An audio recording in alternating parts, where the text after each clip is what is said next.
기억하실 겁니다. 왕따 주행 논란. 공방도 참 오래 벌였죠. 스피드 스케이팅 김보름, 노선영 선수 간의 이 분쟁. 결국 종지부를 찍었는데 결과가 나왔죠. 네, 결과 나왔습니다. 일단 이번 민사소송에서는 노선영 선수가 김보름 선수에게 300만 원을 지급해야 한다는 판결이 나왔습니다. 자, 4년 전으로 거슬러 올라가 보죠. 네. 평창 동계올림픽 팀 추월 경기였습니다. 기억날 겁니다. 8강에서 지금 나오고 있는 김보름 선수, 또 노선영, 박지우 선수 3명이 나오고 우리 이제 많이 보니까 아실 거예요.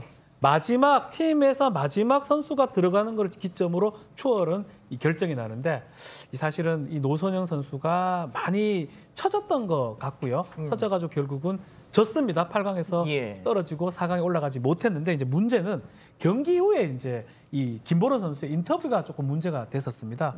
이런 얘기를 좀 했었어요. 잘 가고 있었는데 마지막에 격차가 좀 많이 벌어지면서 우리 기록이 좀 안 나왔다고 하면서 요 얘기를 하면서 살짝 웃으면서 얘기를 했어요. 그래서 혹시 이거는 좀 문제 아니냐. 같은 팀끼리 뭐 예컨대 팝을 한 문제도 있고 이런데 저렇게 왕따를 시킨 게 아니냐. 그래서 인터뷰 잘못됐고 어떤 결과가 잘못된 거 아니냐. 이런 논란이 됐던 사건입니다. 자, 이게 다들 기억하시겠지만 한 지상파 방송사의 당시 경기를 중계했던 캐스터와 해설위원이 이거는 아닙니다. 이거는 뭐 이럴 수가 없어요. 약간 이렇게 하면서 일단 좀 상황을 좀 많이 이렇게 좀 어떻게 보면 김보름 선수에게 좀 안 좋은 식으로 좀 분위기를 잡은 상황에서 방금 박지훈 변호사님 말씀하신 것 같은 인터뷰가 나왔고 양 변호사님 또 김보름 선수 인터뷰 이후에 이 노선영 선수의 인터뷰가 또 확 이렇게 된 거 아닙니까? 그러니까 그 뒤쳐졌던 노선영 선수가 또 인터뷰를 하면서 이런 얘기를 했어요. 이 팀 추월이었잖아요, 단체전. 그런데 나는 저 김보름 선수를 본 적도 별로 없다. 훈련도 같이 안 받았다라는 얘기를 하면서 심지어 좀 선수촌 밖에서 별도로 훈련하는 그러니까 특별히 받은 것 같다라는 식의 얘기까지 한 겁니다. 근데 사실 이제 김보름 선수는 또 여기에 대해서는 그게 아니라 자신은 개인 종목 출전도 해야 했기 때문에 별도로 훈련한 것뿐이다. 또 이렇게 주장하기도 했어요.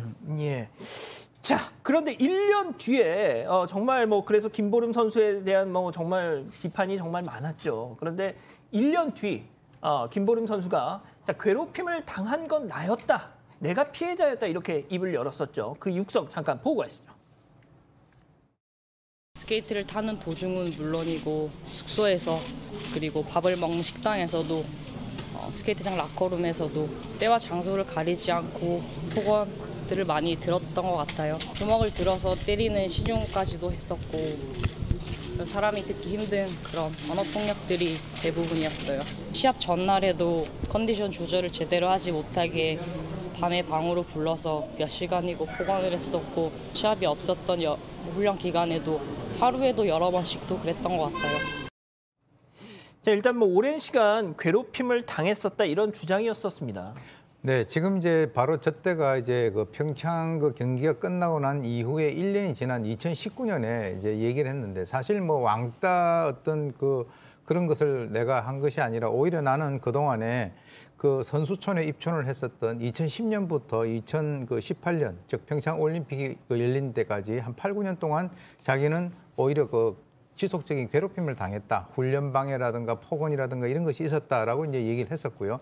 거기에 대해서 이 노선영 선수 같은 경우는 이거는 사실 무근이다. 나는 거기에 대해서 대응을 하지 않겠다. 이렇게 해서 두 사람 간에 있어서의 여러 가지가 촉발되고 있었던 그런 상황입니다. 그래서 이제 국가대표 선후배 간의 갈등 결국 법정 공방으로 이어졌죠. 정말 이 발생해서는 안 될 일이 생긴 거죠. 말씀하신 것처럼 김보름 선수가 노선영 선수에게 나 정신적 피해가 너무 크다. 이걸로 심리 치료까지 받았고 또 실제로 어떤 상업적인 여러 가지 부분에 있어서 어떤 계약 같은 것들을 잃어버리는 바람에 2억 원이나 손해를 봤다고 손해배상 청구를 한 겁니다. 그리고 조금 전에 주장했던 바를 조금 이제 김보름 선수 편을 들어주는 진술들이라고 해야겠죠. 아무래도 나도 노선영 선수가 그렇게 좀 폭언하는 것을 봤다라는 얘기들이 또 재판 과정에서 나오게 되는데 이것만으로 모든 게 다 입증됐다 이런 건 아니지만 그런 부분도 있었던 것 같다라는 얘기까지도 나오면서 재판은 진흙탕 싸움인 거죠. 원래.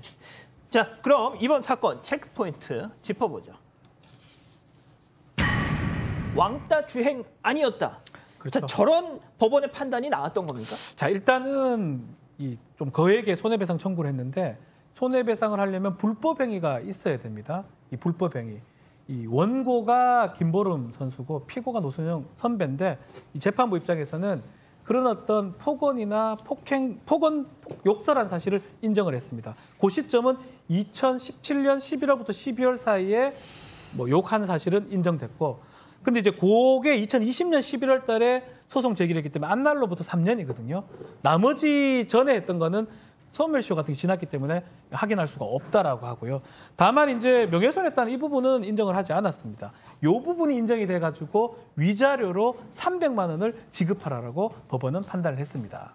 자, 그게 진짜 왕따 주행이었느냐 아니었느냐에 대해서도 법원이 판단을 했죠. 예, 주로 이제 문화체육관광부 감사 결과를 많이 참고를 한 겁니다. 그러니까 이게 왜 문제가 되는 거냐면 왕따 주행이라고 하는 게 아니라 원래 그런 식으로 주행을 하게 되는데 만약에 노선영 선수가 내가 왕따를 당했다라는 식으로 얘기를 한 거라면 이게 허위 인터뷰에 의한 명예훼손이 될 수 있는 거 아니겠습니까? 그래서 실제로 그런 왕따 주행을 했는지가 논란이 됐던 겁니다. 근데 예. 법원이 살펴보니까 문체부에서 감사 결과에 따라 나온 것과 똑같이 김보름 선수, 박지우 두 선수는 원래 목표로 했던 만큼 그런 기록이 나왔다라는 거예요. 그러니까 특별히 빨리 나가지 않았다는 것이고요. 예. 또 그 경기 자체가 선수들 간의 간격이 벌어지면 그 간격이 벌어지더라도 그대로 유지를 하는 게 또 원래 경기 전략이었다고 하는 겁니다. 사실 저는 문체부에서 이 감사 결과 내놓은 것처럼 이 감독진이 선수들끼리 좀 소통하기 위해서 이런 일이 안 이어지도록 아니, 했어야 맞아요. 되는데 왜 이거를 못 해주는 바람에 그러니까요. 결국에는 언론의 인터뷰에서 사건 키웠죠. 결국 맞아요. 그러다가 또 소송 선후배인간에 했죠. 뭐 이 2억 원이란 거액을 청구했지만 300만 원 받았다고 하지만 이걸 누가 이겼다고 말할 수 있을까요? 저는 그렇죠. 둘 다 손해 본 것 같아요. 아, 그러니까 말입니다. 이게 진짜 참. 자, 뭐가 됐든 지난 일은 지난 일이고요. 재판부의 판단도 나왔고, 자, 김보름 선수 19일 날 마지막 결전을 앞두고 있습니다, 교수님. 이제 앞을 보고 가야죠. 자꾸 우리가 경기를 하는데 옆쪽을 보고 뒤를 쳐다보게 되면 자기 기록만 이제 떨어집니다. 그래서 지금 이 정도로 어떤 그 법적인 판단이 나왔기 때문에 뭐 이제 소송전은 일단락이 되었으니까 두 사람이 모두 힘을 합해서 메달을 향해서 고고싱을 하는 것이 좋겠다. 저는 그렇게 생각이 듭니다. 교수님, 고고싱이요? 같이. 앞으로 가요. 고고싱. 야, 교수님이 갑자기 고고싱 이러니까 제가 귀를 의심했습니다. 왜냐면 저는 그거 쓰면 안 되는 거예요. 아니요, 안 된다는 게 아니라. 잘 안 어울리셔서 워낙 점잖아서 보이시니까. 워낙 이제 기품 있고 아니 이러시는데. 고고싱이라고 하는 것도 괜찮죠. 예, 알겠습니다. 죄송합니다. 제가 죄송합니다. 알겠습니다. 첫 번째 사건 이 정도로 정리하고요.